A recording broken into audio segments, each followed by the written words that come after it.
Good morning, good afternoon, good evening to whoever and wherever and whenever you're watching from. Yes, I'll probably say it every time. I think it's fun. I look a mess today, but it's all good. I've been doing a lot of work. I'll probably put out 2 videos tonight. So I'm sure all of you are curious about how this first week with my twin flame has been.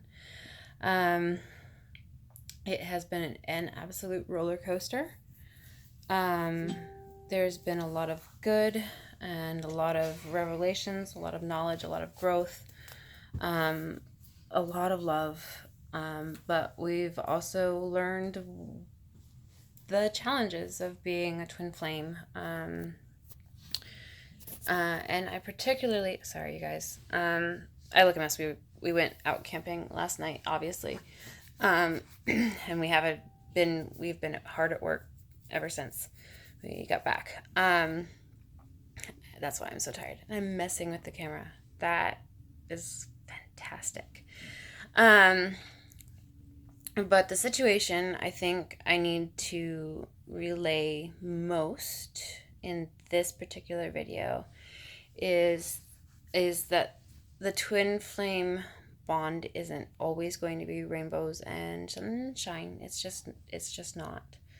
Um, the dynamic with the twin flame, and the other video is going to be difference between twin flames and soulmates, so there's a better understanding, so you know what your intent is when you're asking for something. Anyway, so Friday night, Friday night. What? Friday night Friday night, what? was when the big situation happened. Whatever, yeah. Yeah, Friday Yeah. night. Okay, so Friday night, um, things were as per usual. We had a great day. He came to work with me because he was tired of being pent up in the house and needed to be around people, and me in particular. We went great, fantastic. Came home. I don't even remember what we did, but we ended up going for a walk. And somewhere in our communication with one another, I set him off, or he allowed himself to be set off over. I don't even remember what the situation was. Anyway, that wasn't the point. And he got up and he walked away and left me in the park by myself. He did come back, and I did require him to bring the stuff back.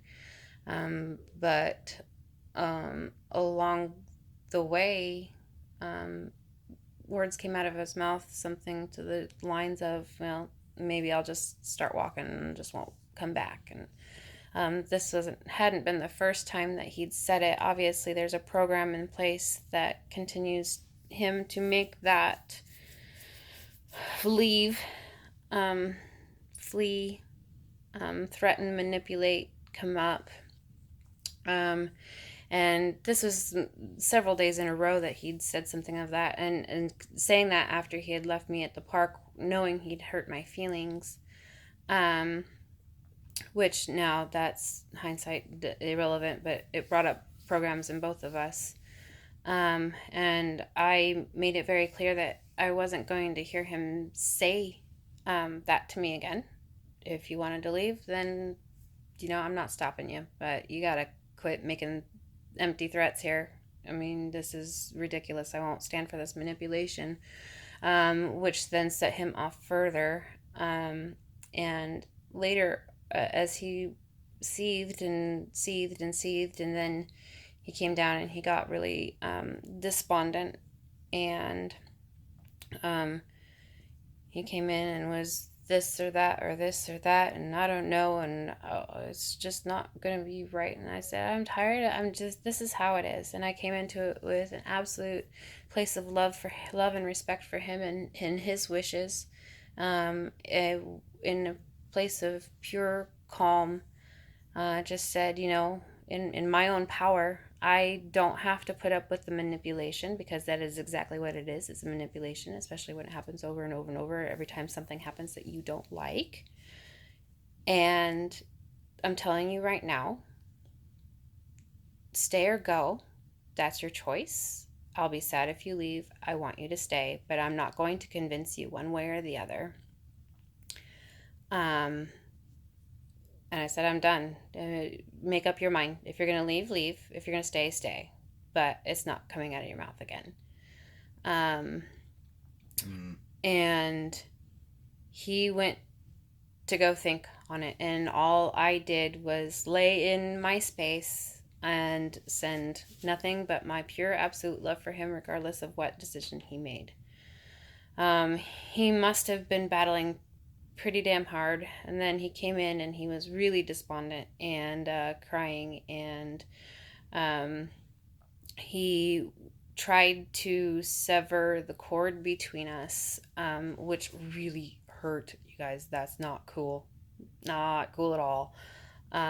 Thankfully, I've been getting really good at managing the flow of energy back and forth.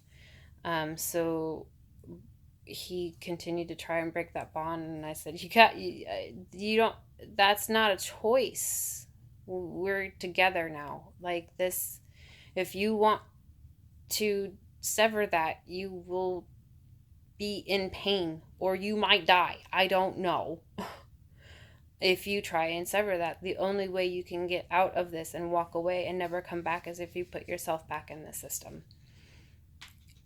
And then he got up and went out and did whatever he was doing, because I just stayed in my space, loving unconditionally where he was at. And he came in and he had worn himself out battling this program of fleeing. And it was partly the nightmare of putting himself back in the system, and then ultimately love for himself, love for me, love for what we're working towards, in regards to, moving on up, getting out of the program. Came in and he fell promptly to sleep. Deepest sleep he's actually had since he's gotten here. And we both woke up Saturday incredibly invigorated. What time? We got up at 4:30 on Saturday, yeah? Yeah, but we were creative. Yeah, we got up at 4:30 on Saturday. Mm-hmm. And what did we even do? I had to work. I don't even remember. No, it was 7. We got about a 7 something. Oh, yeah, no, because, and then we went and met with, okay, I'm going to have a little off topic of the subject anyway. But we did meet up with, maybe I need to make 3 videos. Anyway, we did meet up with a group of like-minded individuals, for coffee, and then went to work.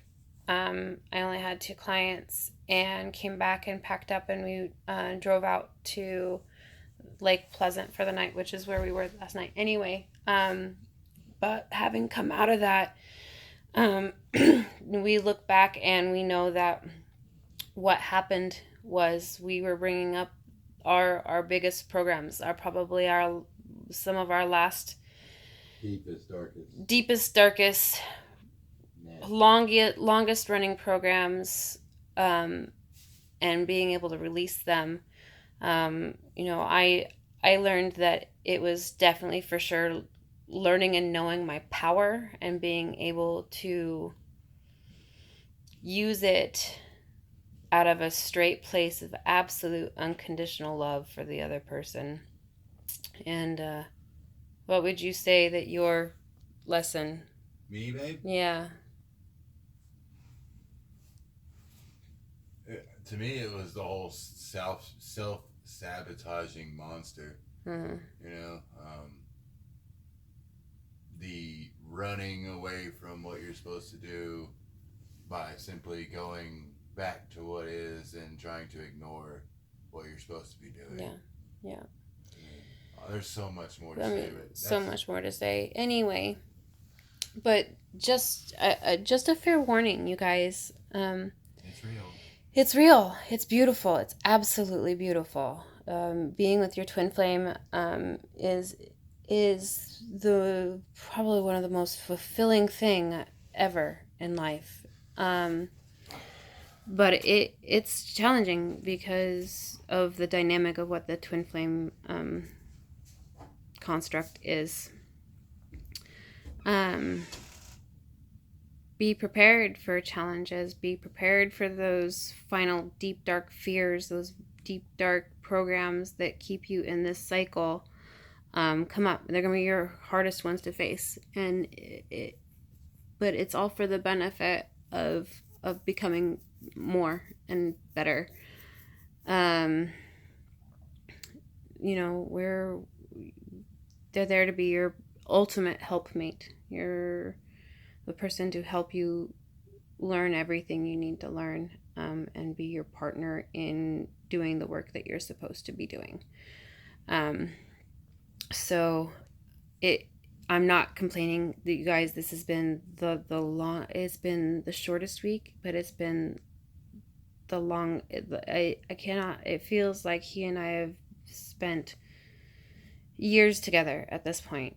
But it's been hard. I have been exhausted, physically and spiritually and energetically, up until about Friday. And then again on Saturday after the row on dude. I still can't believe he tried to cut the cord. Um, so that's an update on the first week with my twin flame Ray here.